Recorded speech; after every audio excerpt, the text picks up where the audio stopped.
Dear student of 10th class, welcome to our third lesson and its second part, the black aeroplane. So it was also a story of flying. It is also very interesting. A pilot is lost in storm in the sky. एक pilot आसमान में जो है तूफान में खो जाता है. He has not more fuel.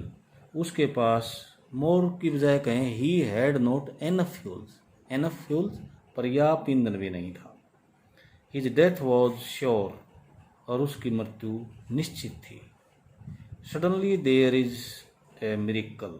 अचानक एक चमत्कार होता है. Now we shall read that miracle. What happens? अब हम उस चमत्कार को पढ़ेंगे कि क्या होता है. It tells us about unknown and unseen powers of nature.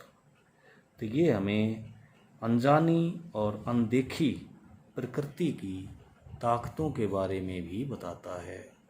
तो let us find out what was the miracle. The black aeroplane. The moon was coming up in the east. पूर्व में या पूर्व से चांद ऊपर आ रहा था. बिहाइंड में मेरे पीछे, मतलब ये पूर्व से पश्चिम की ओर जा रहा था. And stars were shining in the clear sky above me. मेरे ऊपर जो है ना तारे साफ आसमान में चमक रहे थे. There was not a cloud in the sky. आसमान में एक बादल नहीं था. I was happy to be alone. और मैं खुश था अकेला रहकर. I up above the sleeping countryside. Countryside देहात. स्लीपिंग सोती हुई देहात के ऊपर से ऊंचाई पर होते हुए मैं बड़ा प्रसन्न था. I was flying my old Dakota aeroplane. और मैं अपने पुराने डेकोटा जहाज को उड़ा रहा था. Over France. फ्रांस के ऊपर से. Back to England. वापिस इंग्लैंड जाने के लिए. I was dreaming of my holiday. मैं अपनी छुट्टी के सपने देख रहा था. And looking forward. और बड़ी उम्मीद के साथ सोच रहा था. To being with my family. अपने परिवार के साथ होने के बारे में मैं सपने देख रहा था, आनंद ले रहा था सोच सोच के कि मैं जल्दी अपने परिवार के साथ होऊंगा. I looked at my watch. मैंने अपनी घड़ी की ओर देखा. 1:30 इन द मॉर्निंग. सुबह का 1:30 बजा था. I should call Paris control soon. अब मुझे जल्दी पेरिस कंट्रोल को पुकारना चाहिए, उनसे संपर्क करना चाहिए. Paris control means control rooms eight airport. तो बेटा हवाई अड्डे पर जो सभी जहाज़ों का आने जाने का जो कंट्रोल रखते हैं, हिसाब रखते हैं, उस स्टेशन को, उस सेंटर को जो है ना कंट्रोल रूम बोलते हैं. सीधा कंट्रोल ही कह देते हैं. तो उससे संपर्क करना चाहिए. I thought. मैंने सोचा. As I looked down. जैसे मैंने नीचे देखा. Past the nose. नाक के पास से. Of the aeroplane. जहाज की नाक के पास से मैंने नीचे देखा. आई सा the lights off a big city in front of me. तो मुझे मेरे सामने एक बड़े शहर की लाइटें, रोशनियाँ दिखाई दी. I switch on the radio and said. मैंने रेडियो को ऑन किया, चालू किया और कहा Paris control Dakota DS 088 here. कि मैं डेकोटा DS 088 से बोल रहा हूँ. Can you hear me. क्या आप मुझे सुन पा रहे हैं. I am on my way to England. मैं अपने इंग्लैंड के रास्ते पर हूँ. ओवर बात खत्म होने पर बोला जाता है, आप जानते हैं इस तरह की बातें. The voice from the radio answered me immediately. और रेडियो से जो आवाज़ थी उसने मुझे तुरंत उत्तर दिया. DS 088 I can hear you. कि 088 DS मैं आपको सुन रहा हूँ या सुन सकता हूँ. You ought to turn 12 degrees west now. तुम्हें अब पश्चिम की ओर 12 डिग्री मुड़ जाना चाहिए. DS 088 over. कि DS 088 तुम्हें पश्चिम की ओर 12 डिग्री पर मुड़ जाना चाहिए. ओवर मतलब बात पूरी ख़त्म. I checked the map. मैंने मैप को चेक किया. एंड कंपेस होता दिशा सूचक को. Switched over to my second and last fuel tank. और जैसे पहले टैंक में का ईंधन चल रहा था तो उसको बंद करके दूसरे टैंक का ईंधन शुरू कर दिया जो कि आखिरी भी था. And turned the Dakota 12 degrees west. और डेकोटा को मैंने जहाज को अपने 12 डिग्री पर मोड़ दिया टुवार्ड्स इंग्लैंड की ओर. I shall be in time for breakfast. मैं ब्रेकफास्ट के समय तक पहुंच जाऊंगा। आई थॉट, मैं सोचने लगा।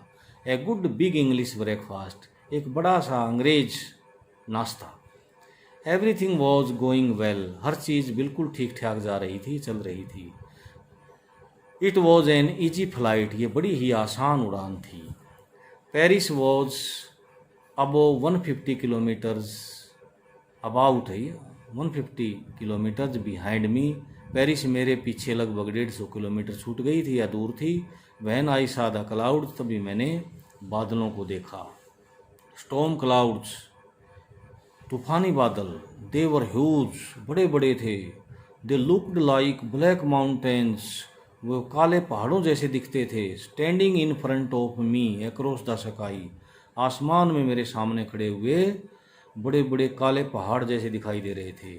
I knew I could not fly up, मैं जानता था कि मैं और ऊंचाई पर नहीं उड़ सकता। एंड ओवर देम, और उनके ऊपर से नहीं जा सकता। And I didn't have enough fuel, और मेरे पास पर्याप्त ईंधन भी नहीं था। टू फ्लाई अराउंड देम, कि उनके चारों ओर से, मतलब बराबर से घूम के निकल जाऊं। टू नॉर्थ और साउथ, उत्तर या दक्षिण की ओर से बराबर से घूम के निकल जाऊं, इतना ईंधन भी मेरे पास नहीं था। I ought to go back to Paris, मुझे वापस पेरिस जाना होगा, जाना चाहिए। आई थॉट, मैंने सोचा।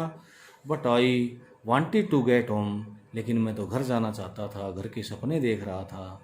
आई वांटेड दैट ब्रेकफास्ट, मैं तो वो नाश्ता चाहता था, घर का नाश्ता, English breakfast. I take the risk, मैंने जोखिम उठाया। I shall take the risk, मैं जोखिम उठाऊंगा। आई थॉट, मैंने सोचा। And flew that old Dakota straight into the storm, और उस पुराने डकोटा जहाज़ को मैंने सीधा जो है ना तूफान में उड़ा दिया, तूफान में घुसा दिया। इनसाइड द क्लाउड्स, बादलों के अंदर। एवरीथिंग वॉज सडनली ब्लैक, अचानक सब कुछ काला हो गया, अंधेरा छा गया। It was impossible to say anything, और ये असंभव था कि कोई चीज़ देखी जा सके। आउटसाइड द एरोप्लेन, जहाज से बाहर कुछ भी देख पाना असंभव था।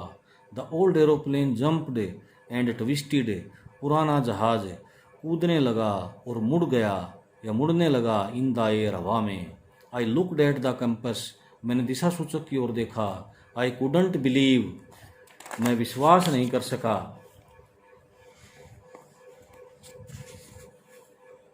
माई आईज, अपनी आँखों पर, मैं अपनी आँखों पर विश्वास नहीं कर सका।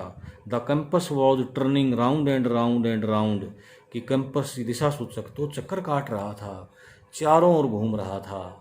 इट वॉज डेड, ये मर चुका था। इट वुड नॉट वर्क, अब ये काम नहीं करेगा। The other instruments were suddenly dead, और दूसरे औजार यंत्र भी अचानक मृत हो गए, खत्म हो गए, ठू भी। आई ट्राइड द रेडियो, मैंने रेडियो पर कोशिश की बात करने की। Paris control, Paris control, can you hear me, Paris control, क्या आप मुझे सुन सकते हैं, क्या आप मुझे सुन रहे हैं। देयर वॉज नो आंसर, कोई उत्तर नहीं आया। The radio was dead too, radio भी मर चुका था या खराब हो चुका था। आई हैड नो रेडियो, अब मेरे पास कोई रेडियो नहीं था। नो कंपास, कोई दिशा सूचक नहीं था। And I could not see where I was, और मैं नहीं जान सका या देख नहीं पाता था कि मैं कहाँ पर हूँ। I was lost in the storm, मैं तूफान में खो चुका था या खो गया था। Then in the black clouds, और तभी काले बादलों में, क्वाइट नियर मी, मेरे बिल्कुल नज़दीक, आई सा, मैंने देखा, अनदर एरोप्लेन, एक और हवाई जहाज। It had no lights on its wings, इसके पंखों पर लाइट नहीं थी, रोशनी नहीं थी। But I could see it flying next to me, लेकिन मैं इसको देख सकता था मेरे से आगे उड़ते हुए। थ्रू द स्टॉर्म, तूफान में से, मैं तूफान में मेरे से आगे इसको उड़ता हुआ देख रहा था, देख सकता था। आई could see the pilots face, मैं पायलट का चेहरा भी देख सकता था। टर्न्ड टुवर्ड्स मी, मेरी ओर मुड़ा हुआ था। I was very glad to see another person, और मैं दूसरा आदमी पाकर बड़ा खुश हो गया। तो बेटा, जब अकेले संकट में होते हैं और तभी कोई और दिख जाए तो एक साहस सा बंध जाता है, हौसला हो जाता है। तो मैं प्रसन्न हो गया। ही लिफ्टेड वन हैंड, उसने एक हाथ उठाया, एंड वेव्ड, और मेरी ओर लहराया। फॉलो मी, मेरे पीछे पीछे आओ। ही वॉज सेइंग, वो कह रहा था, फॉलो मी, मेरे पीछे पीछे आओ। ही नोज, वो जानता था, दैट आई एम लॉस्ट, कि मैं खो गया हूँ। आई थॉट, मैंने सोचा कि इसको पता है कि मैं खो गया हूँ। He is trying to help me, और वो मेरी सहायता करने की कोशिश कर रहा है। He turned his aeroplane slowly to the north, उसने धीरे धीरे अपना जहाज उत्तर की ओर मोड़ दिया। टर्नड, मोड़ दिया, उत्तर की ओर। In front of my Dakota, मेरे डकोटा के सामने ही उसने अपना जहाज उत्तर की ओर मोड़ दिया। सो दैट, ताकि it would be easier for me to follow him, कि उसका पीछा मैं आसानी से कर सकूं, या मेरे लिए आसान होगा उसका पीछा करना। I was very happy to go behind the strange aeroplane, और मैं बड़ा खुश था उस अद्भुत जहाज के पीछे पीछे चलकर। लाइक एन ओबीडेंट चाइल्ड, एक बिल्कुल आज्ञाकारी बच्चे की भांति उसके पीछे पीछे चलकर मैं प्रसन्न था। तो बेटा आज इतना ही, थोड़ा सा और रह गया है, उस थोड़े से एक पैराग्राफ को और जो है ना क्वेश्चंस को नेक्स्ट वीडियो में इसके साथ कर लेंगे। तो very interesting and very easy text है ये, बड़ी आसान जो भाषा में है वर्णन है इसका, और बहुत ही रोचक है। आशा है आप इसको अच्छी तरह से याद कर लेंगे। Thank you.